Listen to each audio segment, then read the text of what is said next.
The billionaire pushed the black maid's daughter into his piranha-infested pool, and in the next few seconds, the crystal-clear waters became a red nightmare that would make anyone beg for mercy. Jasmine's body hit the icy surface with a crash that echoed across the mansion's courtyard. The water swallowed her screams as dozens of red piranhas moved like silver shadows, their triangular teeth glistening under the underwater lights. At 23, the young biology student never imagined that her life would depend on the knowledge she had acquired about aquatic predators. "I bet 50 grand she won't last 2 minutes," shouted Richard Blackwood, adjusting the platinum watch on his wrist as he watched from the edge of the pool. His cruel smile spread across his tanned face, as if he were watching a private show created for his entertainment. The guests at the annual Blackwood Industries party approached the glass edges of the pool, smartphones already recording.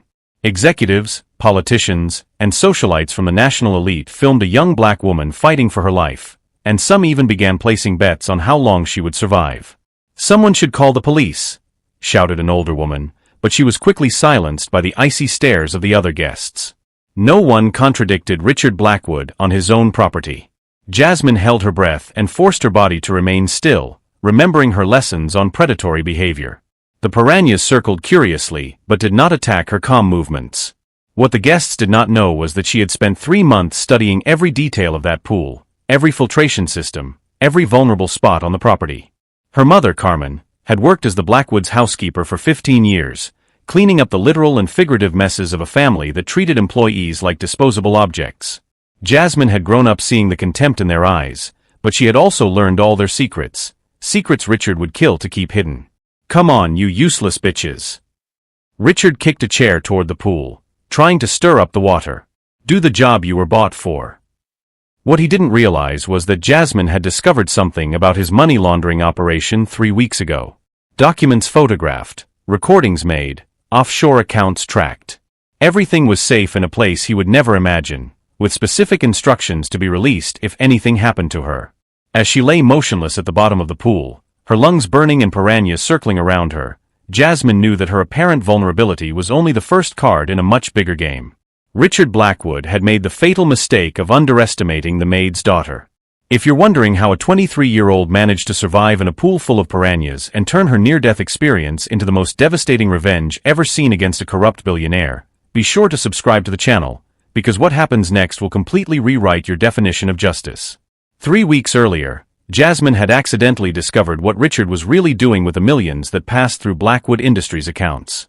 While helping her mother clean the main office, a flash drive had fallen out of the billionaire's locked drawer. Simple curiosity turned to horror when she saw detailed spreadsheets of money laundering, accounts in tax havens, and payments to Mexican cartels. "My daughter shouldn't be here," Carmen whispered nervously, watching Richard shout instructions to his security guards. "He'll kill her just to prove he can." For 15 years, Carmen had silently swallowed every humiliation. She had cleaned blood from carpets without asking questions, destroyed documents without reading them, and watched employees disappear without a trace. All to keep the job that paid for Jasmine's studies at the state university. "Throw more ice in the water." Richard yelled at the waiters, who hesitated for a moment before obeying. "I want to see that bitch in action." The ice cubes created small waves that agitated the piranhas, but Jasmine kept her breathing under control at the bottom of the pool. Her greatest asset was that Richard had no idea who she really was. To him, she was just the maid's little girl, who occasionally showed up to pick up her mother. What he never knew was that Jasmine had spent 2 summers working in marine biology labs, specifically studying predatory behavior in Amazonian fish. Her master's thesis was on survival strategies in hostile aquatic environments. Every calculated movement underwater demonstrated years of practical research. $20,000 that she won't come up alive, shouted one of the guests, a senator known for corruption scandals. "Richard, your piranhas are disappointing." "Maybe she's already dead and sunk," laughed a socialite, adjusting the angle of her smartphone to better capture the eventual carnage. "It would be less fun, but at least it would end this charade." Richard walked to the edge of the pool, his face red with anger.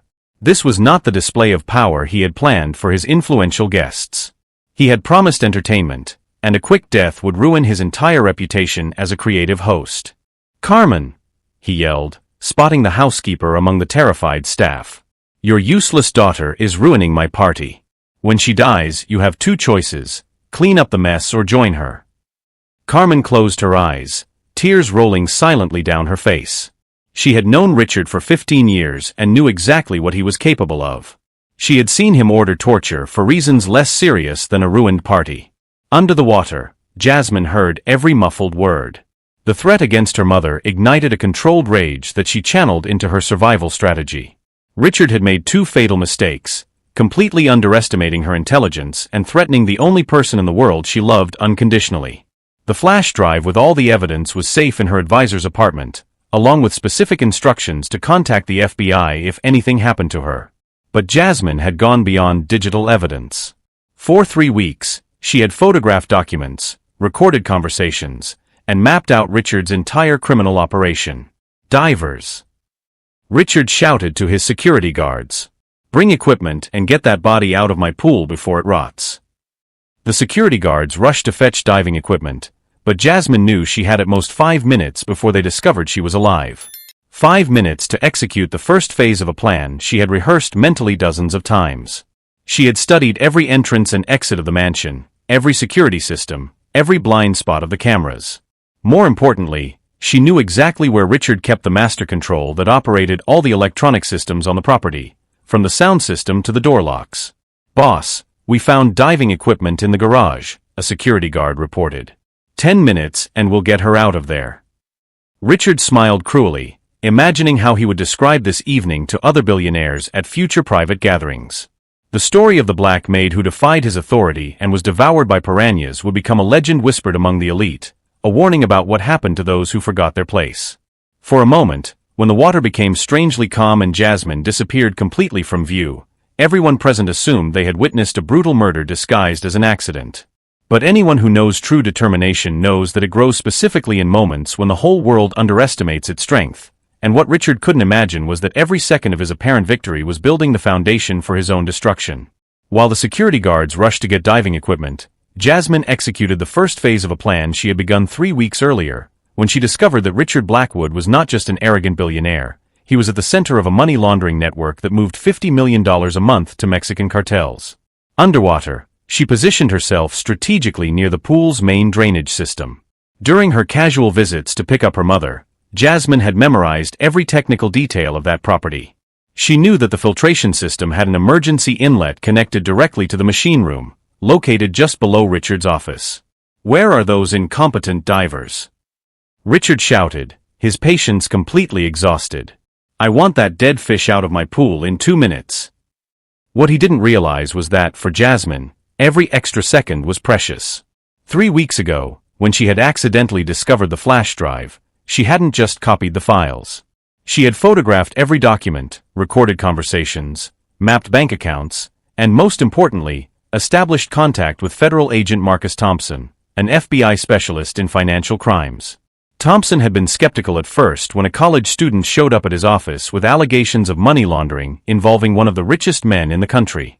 But when Jasmine presented detailed spreadsheets showing bank transfers synchronized with cocaine shipments from Guadalajara, his attitude changed completely. "I need more evidence," Thompson had said during their second meeting. "Voice recordings, real-time transactions, something that proves his active participation in the operations." Jasmine had smiled calmly. "Give me 3 weeks." During those 3 weeks, she had discreetly installed recording devices in Richard's office, using her access as the maid's daughter to plant microscopic equipment behind paintings and inside decorative vases. Every incriminating conversation had been captured, including a detailed discussion about how to use tonight's party to finalize a $15 million transfer to an account in the Cayman Islands. "Boss, we found the equipment," shouted a security guard, running back with oxygen tanks and diving masks. Richard smiled cruelly. "Perfect. I want you to bring her body up here so everyone can see what happens to those who challenge me." Carmen watched in utter horror, tears rolling silently down her face. She had spent 15 years protecting her daughter from Richard's excesses, but she never imagined he would go to such extremes. What she didn't know was that Jasmine had meticulously prepared every aspect of this evening, including her own mother's safety. On the morning of the party, Jasmine had given Carmen a small electronic device disguised as a decorative brooch. "It's a gift, Mom. Please wear it tonight." What Carmen didn't know was that the brooch contained a GPS transmitter and a panic button connected directly to Agent Thompson's phone. "Diver, get in now," Richard ordered, pointing to the water where the piranhas were still circling, agitated by the objects he had thrown in earlier. The diver hesitated for a moment, looking at the piranhas visible through the glass. "Sir, maybe we should wait for them to calm down." "Now," Richard exploded, pushing the man toward the pool. "Either you go down there or you join her." It was at this moment that Jasmine executed the second phase of her plan. Using her detailed knowledge of the filtration system, she located the emergency drain inlet and forced it open. The sudden rush of water created a current that dispersed the piranhas instantly, while she allowed herself to be sucked into the pipe system. "What's going on?" shouted one of the guests, watching the pool water begin to swirl into a small whirlpool. The diver who had just entered the water immediately got out, confused by the sudden change in the aquatic dynamics. "The water is moving strangely, sir. The piranhas are all agitated." Richard ran to the edge, his eyes desperately scanning the surface of the water. "Where is she? Where is she?"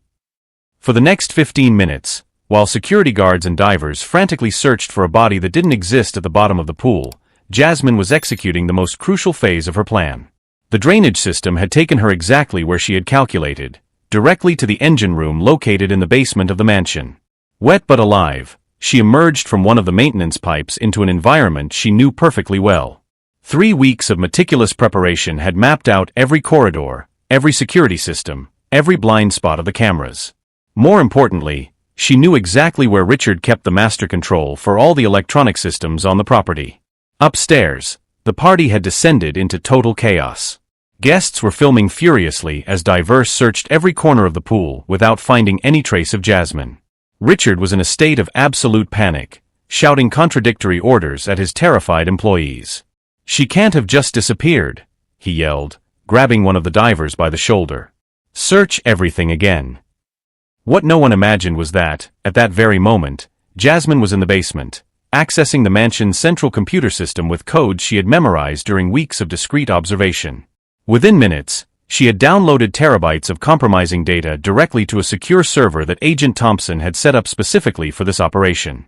Financial files, recordings of conversations, transaction records, contacts of Mexican cartels, accounts of bribed politicians. Everything was being transmitted in real time to the FBI while Richard's guests continued to search for a body they would never find in the pool. For a moment, when the water finally calmed and the divers emerged empty-handed, everyone present assumed they had witnessed an impossible disappearance, a young black woman who had simply disintegrated under the pressure of the white elite, like so many others before her. But those who understand true strategy know that the best moves happen exactly when the enemy thinks they have won. And what Richard could not even dream of was that every second of his apparent victory was being meticulously documented and transmitted to the authorities who would turn this night into the last party of his life. When Jasmine emerged from the machine room through the back door of the mansion, still wet but very much alive, the first sign that Richard Blackwood's world was about to implode was the distant sound of sirens cutting through the night. 20 FBI vehicles were approaching the property in convoy, guided by the GPS signals she had transmitted along with the compromising files. "Where is she?" Richard yelled at the divers who had searched every inch of the pool 3 times over. "She can't have just evaporated." His guests were frantically filming, some posting videos in real time on social media with hashtags like #PiranhaPool and #RichardBlackwood, turning his attempted murder into viral entertainment. What none of them realized was that each post was creating permanent digital evidence of their crime, impossible to delete or deny.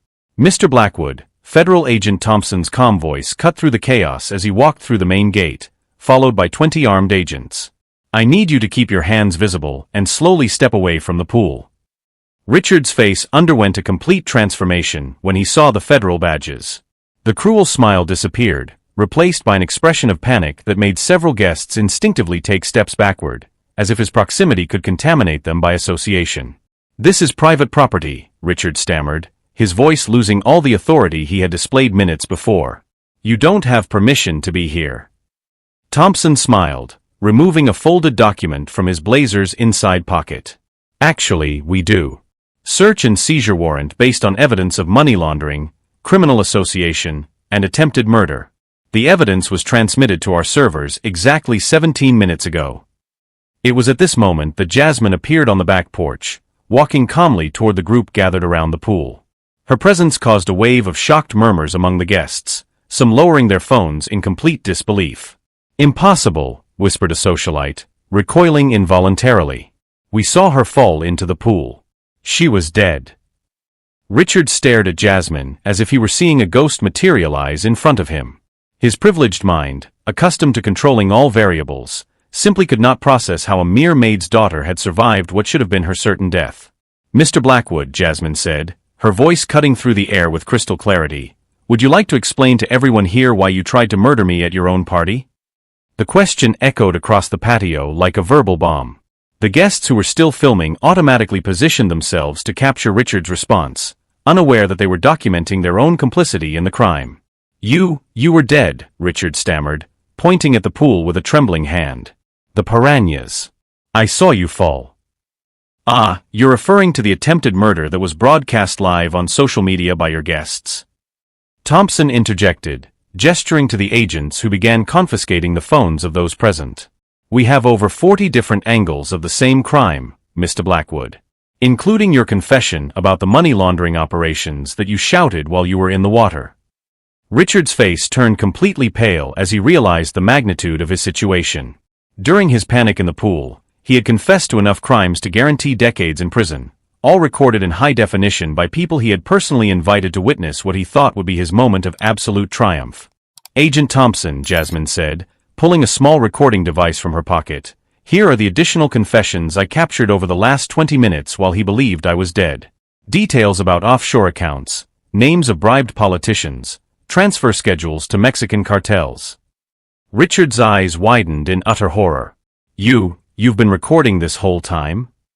Jasmine smiled for the first time all evening, a smile that radiated not cruelty, but justice finally served. "Mr. Blackwood, for 3 weeks I studied every system on this property. Did you really think that pushing me into a pool would be enough to silence someone with a master's degree in aquatic marine biology?" "Ladies and gentlemen," Thompson announced to the stunned guests, "all those present who filmed or bet on the death of Jasmine Moore will be summoned as witnesses. Your mobile devices contain crucial evidence for the criminal case against Richard Blackwood." A wave of panic swept through the elite group. People who minutes earlier had been enjoying the prospect of witnessing a murder now realized that their own footage made them documented accomplices to the crime. "I have rights," Richard shouted desperately. "Lawyers. Diplomatic immunity. Political connections." "Funny," Jasmine replied calmly. "That was exactly the attitude that led you to confess to all these crimes in public. Your arrogance was your greatest enemy, Mr. Blackwood." Thompson signaled to his agents, who approached Richard with handcuffs. "Richard Blackwood, you are under arrest for attempted murder, money laundering, criminal association, bribery of public officials, and operation of a continuing criminal enterprise." As the handcuffs clicked around his wrists, Richard looked around desperately at his guests, searching for some sign of support or loyalty.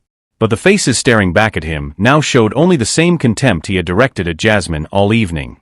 "Carmen," Jasmine called, spotting her mother among the terrified employees, "you don't work here anymore. Ever again." Mother and daughter embraced in the center of the courtyard, where moments earlier Richard had attempted murder. The contrast was too powerful to ignore, quiet dignity replacing corrupt arrogance, justice prevailing over impunity. "Blackwood Industries' assets will be frozen immediately," Thompson informed them as Richard was escorted to a federal vehicle. "Including this property, bank accounts, investments, and all business operations." Richard stopped abruptly midway, turning to look at Jasmine one last time. "You don't know what you've done. There are very powerful people involved in this. They're coming after you." Jasmine walked until she was inches away from him, looking him straight in the eye with a calmness that haunted him more than any threat could. "Mr. Blackwood, these powerful people you mention? Their names are all in the files I've sent to the FBI. They'll be arrested before dawn." For a moment, as the red and blue lights of the police cars reflected off the waters of the pool where he had attempted to commit the perfect crime, Richard Blackwood finally understood that he had underestimated not only Jasmine, but the entire concept of consequences, discovering too late that not even all the money in the world can buy impunity when justice finally decides to collect its outstanding debts. 18 months later, Jasmine Moore was on the main stage of the largest international marine science conference, receiving a standing ovation from more than 3,000 researchers. Her work on the preservation of aquatic ecosystems had revolutionized environmental protocols in 17 countries, and her foundation, Fairwaters, had already prevented 15 cases of industrial pollution. Real change happens when we stop accepting that injustice is inevitable, she said into the microphone, her voice echoing through the crowded auditorium. Every corrupt system has vulnerabilities. Every tyrant has blind spots. The difference lies in studying, preparing, and acting intelligently. Richard Blackwood watched Jasmine's speech on television in the federal prison, where he was serving a 42-year sentence for money laundering and attempted murder. His hair had turned completely white in recent months, and the deep circles under his eyes revealed sleepless nights spent thinking about how a simple maid's daughter had destroyed his billion-dollar empire. His wife had divorced him 3 weeks after his arrest, taking half of the assets that had not been confiscated by the government. His children had changed their last name and refused to visit him. The mansion where he had attempted murder had been turned into a marine research center, with a sign at the entrance, Jasmine Moore Institute, where courage and science meet. Carmen now ran a domestic consulting firm that employed exclusively Black and Latina women, offering decent wages and full benefits. "My daughter taught me that we don't have to accept crumbs when we can build our own table," she said in an interview with a national magazine. The Blackwood case had become required reading in law schools, demonstrating how digital evidence and strategic planning could bring down even the most powerful criminals. 3 other billionaires were arrested using methodologies similar to Jasmine's, creating a new paradigm of accountability for the economic elite. "Prison gave me time to reflect," Richard had muttered to his lawyer during one of his rare visits. "She studied me like I was a scientific experiment. She knew my every move before I even made it." In her lecture, Jasmine clicked to her final slide, a photo of the pool transformed into an aquatic laboratory, where dozens of students were researching water purification techniques. Places that were created to destroy can be transformed into spaces that heal. People who tried to silence us can become examples of what happens when we underestimate the power of education combined with determination. Thompson, now regional director of the FBI, was in the front row. The Blackwood case had resulted in the largest seizure of criminal assets in regional history, and Jasmine had become an official consultant for high-level financial crime investigations. The phones of the guests at that fateful party had become evidence in 17 different cases. Several ended up paying millions in fines for complicity, and their social reputations never recovered. The elite who filmed an attempted murder for entertainment discovered that their own footage became the rope that hanged their careers. "Have you ever felt like the world was against you?" Jasmine asked the audience, her voice carrying the authority of someone who had survived the unthinkable. "Have you ever thought that being underestimated was your biggest disadvantage? I discovered that our greatest strength lies precisely where our enemies think our weakness lies." Richard turned off the television and lay down on the narrow bed in his cell. From the other side of the bars, another prisoner commented, "Was that the woman who put you here? Damn, man. She's really smart." For a moment, Richard almost felt something like admiration. Almost.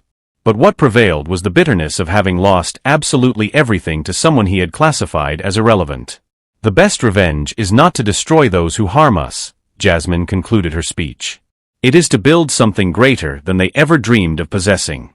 It is to use our pain as fuel for transformations that benefit thousands of people. It is to prove that intelligence, preparation, and courage are more powerful than any fortune built on the exploitation of others." 18 months ago, Richard thought he was getting rid of a minor problem. Today, Jasmine was one of the most respected voices in social justice and environmental crimes. He tried to silence her with piranhas, but she emerged as a force of nature that no aquatic prison could contain. If this story of transformation and justice touched you, subscribe to the channel to discover more cases of people who turned their greatest defeats into historic victories that changed the world.